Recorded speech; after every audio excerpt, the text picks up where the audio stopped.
올리브셀 민지연 자매입니다. 저는 우리 교회를 만난 지 거의 2년이 다 되어갑니다.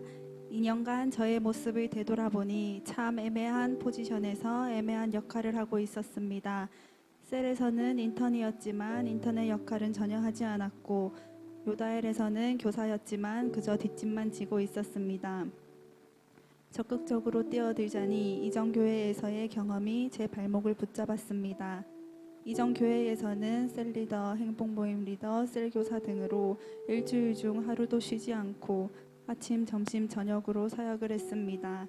시간도 물질도 체력도 아끼지 않고 복음을 전하는 곳이라면 뛰어다녔습니다. 나를 향한 하나님의 부르심이 확실했고 쓰임받는 기쁨에 너무나 행복했습니다.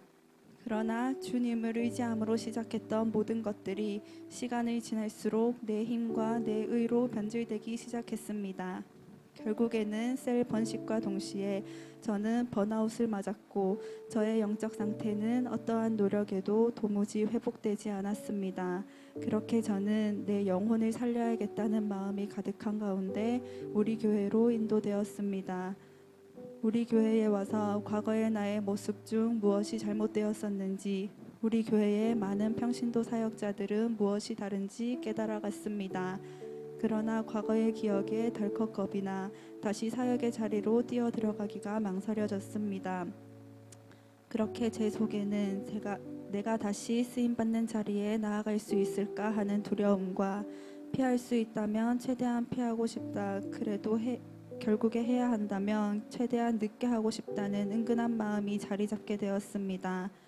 그렇게 하나님의 눈을 피해 숨고 사람들 앞에서는 척을 하며 노련하게 지나가려는 어리석은 모습이 시작되었습니다. 올 초 가까운 곳에서 코로나 확진자가 나왔다는 소식을 들었습니다. 멀게만 느껴졌던 코로나가 주변까지 다가오자 저는 제가 지켜야 할 약자들에게 둘러싸여 있다는 사실이 크게 느껴졌습니다.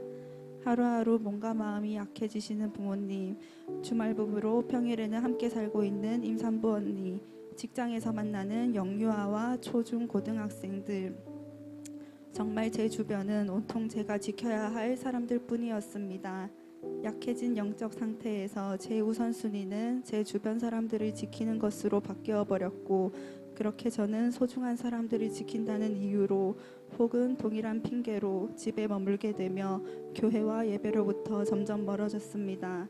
시간이 지날수록 집에 머물러 있는 것이 익숙해지며 몸은 안식을 누리는 듯 했고 마음속에는 왠지 모를 위기감이 느껴졌지만 애써 모른 척 외면하며 지내고 있었습니다.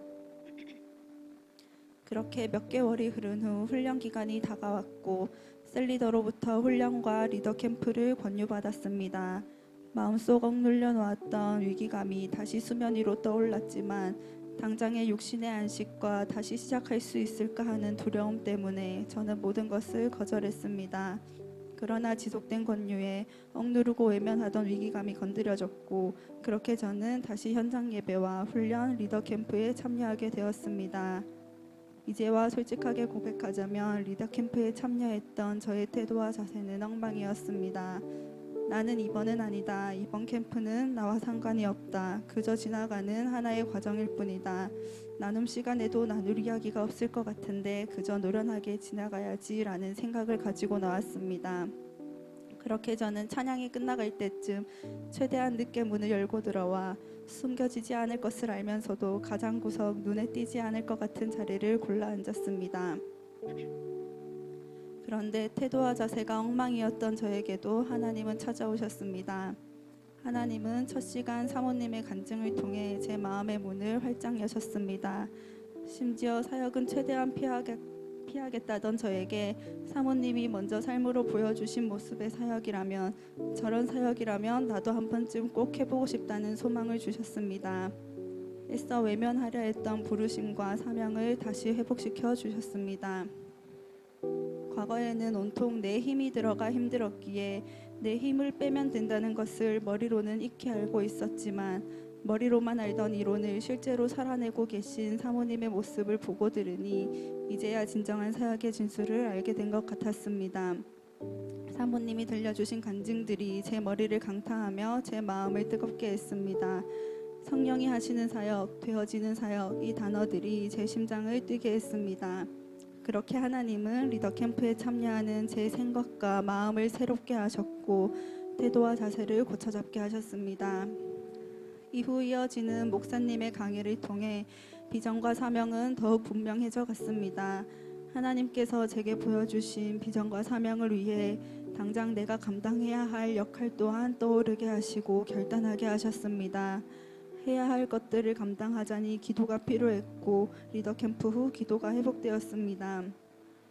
이제는 내 힘은 빼고 성령이 이끄시는 대로 순종하며 나아가길 소망합니다. 그 속에서 황홀한 사역자의 길을 걸어가길 소망합니다. 또한 언젠가 나의 모습을 보며 다른 누군가가 나도 저렇게 황홀하게 사역하고 싶다는 소망을 품을 수 있는 그런 사역자, 그런 셀리더가 되길 소망합니다. 이를 위해 먼저 영혼 사역에 더 마음을 내고 힘쓸 것을 결단합니다. 코로나 상황을 맞이하며 저는 육체적으로, 환경적으로 약한 사람들에게 둘러싸여 있다 생각했지만 알고 보니 저는 영적으로 약한 사람들, 영적인 도움이 필요한 사람들, 복음이 간절한 사람들에게 둘러싸여 있었습니다.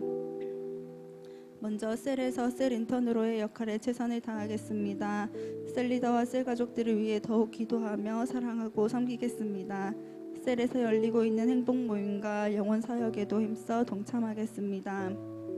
요다일 사역 또한 더욱 마음을 내고 요다일 아이들과 열리고 있는 해피스쿨을 위해 기도하며 동참하겠습니다. 뿐만 아니라 제 삶의 현장에서도 행복 모임을 열 수 있길 부단히 기도하며 힘쓰겠습니다. 가정과 직장에 복음의 문이 열리길 기도합니다. 특별히 리더 캠프 중 생각나게 하신 상담 중인 청소년에게는 바로 해피스쿨을 권할 것을 결단합니다.